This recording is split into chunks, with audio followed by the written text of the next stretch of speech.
So I thought today what might be interesting is to just break down the recording of one of the tracks. And in this case, the track would be Posthumous, which came together pretty quickly,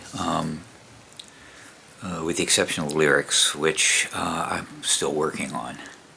But Posthumous is a much more guitar-driven track. There is the B2512 12-string. There's my Jazz Master, and there's the Mustang bass. They all sort of form the core of the melody. And then there's a number of synthesizers and virtual instruments that sort of fill in to create that vibe. I think one of the things that maybe separates the music that I make and a lot of other people make from just straight sort of classic rock and roll is the use of synthesis and samples to create a sort of a vibe through the song. I think a lot of it comes from prog rock, comes from trip hop, that kind of thing, but definitely is an influence on the kind of music that I make. And so what we're going to do today is we're just going to really look at the track that's recorded, sort of piece by piece. With that, I will move to the computer. Okay, so we're going to be talking about the recording of Posthumous. And Posthumous is set up, as I said, with a guitars at the center of the track. And there's 1, 2, 3, 4, 5 guitar tracks, 3 guitars. So the first track is, I wanted to put together a bit of some noise, shall we say, something in the background to create a certain atmosphere, almost like wind. And so what I ended up using is my Jazz Master, and the Jazz Master went into the pedal board, and in the pedal board it got some compression. It went through the Walrus Audio Lure, the RE20, which is a Space Echo, and the Chase Bliss Mood. It got a bit of reverb on top of it, a couple of them, and then it went through what's called a kilohertz converter. Then what I did is I actually played it with this little handy-dandy item, which is an EBow. And those are a lot harder to play than you are made to believe by watching somebody play one. Anyway, so that's the first one. Then the second one comes in. This is the B2512. After that, after a few beats, you get the few passages. You get the Jazz Master coming in, and then the bass along with it. You'll see the track is sort of split into pieces. I like to split it up so I can understand what's going on. So as a quick intro, the guitars come in, then the vocals come in for the verses. The verses, what happens is the Jazz Master sort of comes in and out, then it reappears for the bridge, it's gone for the chorus, and then the bass and the Jazz Master come back in for verse 3 and the exit of the song. So if we kind of listen to how that goes, you can hear how the B25 comes in over that wind for the first couple tracks.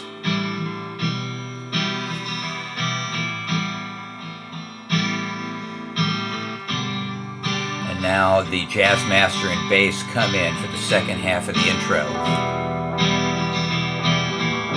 Jazzmaster's going to play out of the right channel.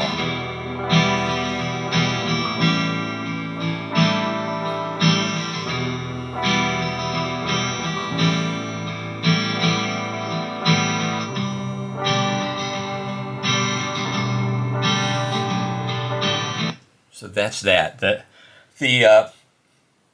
B2512 is playing through a amp modeler on the it's an Avid 11, and it's just got some basic CLA 2A and the smooth. I like that a lot. It kind of evens things out. And then for the Jazzmaster, I'm using the Guitar Rig amp modeler and back to the 11 for the bass. I've had less luck than I would like on bass amp models. I really like the Ampeg model, but it keeps crashing my Pro Tools. Anyway, what happens then when the Jazzmaster and the bass come in also is I add a little bit of bits and pieces of things to kind of pick out certain pieces in the melody. And I do this with two tracks. One is called Solo Violin, I call it, which is a violin out of Expand, particularly picked because it sounds less like a violin than my other violins, and a Mellotron, which comes out of Arturia. And essentially they're both playing the same thing. So if we hear this,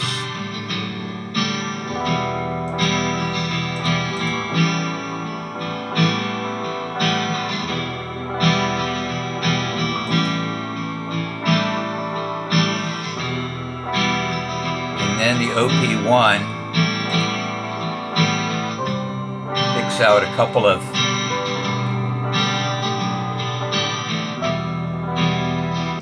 so you can hear how that sort of builds. The last element of sort of the vibe in there is another bit out of the OP1, which again just provides a little bit of noise here, and I can show you that.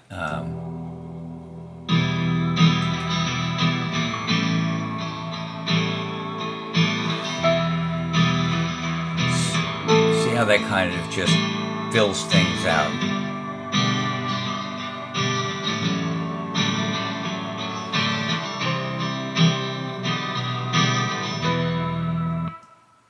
Now, obviously, the objective here is that that you have sort of actually six parts. You have an intro, you have the verse, then things drop out for intro to verse, and then the middle, which is the verse, then the bridge comes in, and things start to drop out, and then you get to the chorus. And in the chorus, what I wanted something to build on either side of the, let me bring this down, on either side of the chorus itself. And I used to do two things for that. First is I used this little piece on either side of the chorus from the Prophet Rev 2, which again kind of swells in and then swells out. And I also have a piece here which is one hit out of battery, but it's reversed. So what happens is that it comes in loud and fades out. And again, this is just to kind of announce the chorus, but also build into it. So we're going to hear that right now.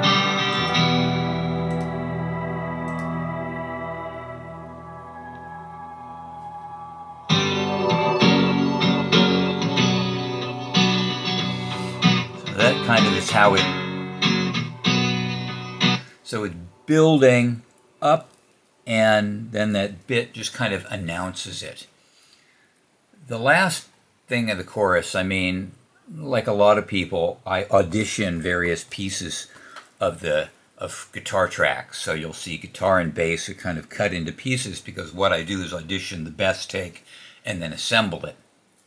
And sometimes what you'll see is I have to go, I go back and I'll say, oh man, I really need a gap in here. And so I'll have to come in and create a gap and then re-record a couple of pieces of the guitar and bass to allow for that pause in the music. The same thing works with the beginning of the chorus. I'm like, I need a couple of beats, 3 beats maybe, of gap. But I don't just need that. What I need something to start out the guitar that's coming in for the chorus. I don't just want it to start playing. I want to sort of enter into it. And so I recorded, sort of muted this out and recorded just a couple of strikes on the guitar to sort of enter in to the chorus, and you can kind of hear that.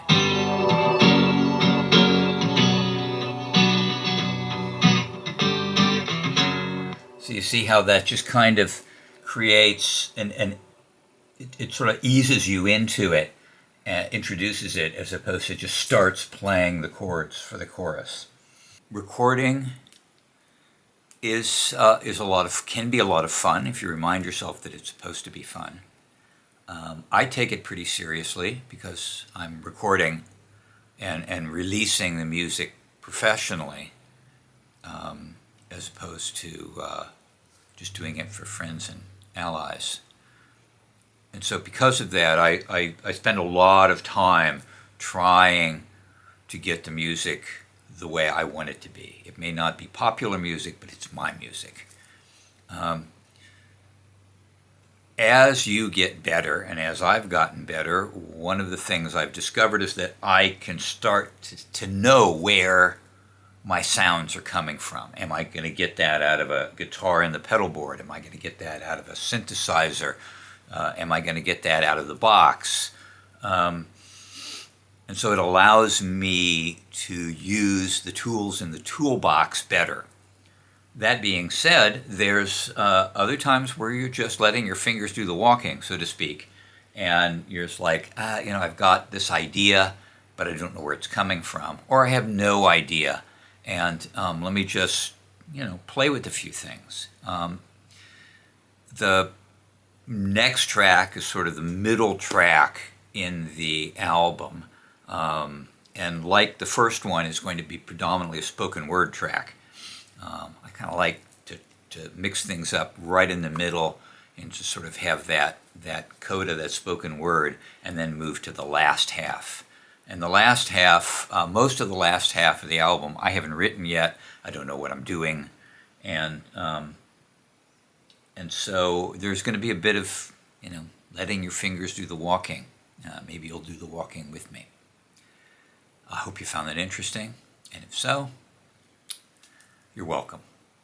Cheers.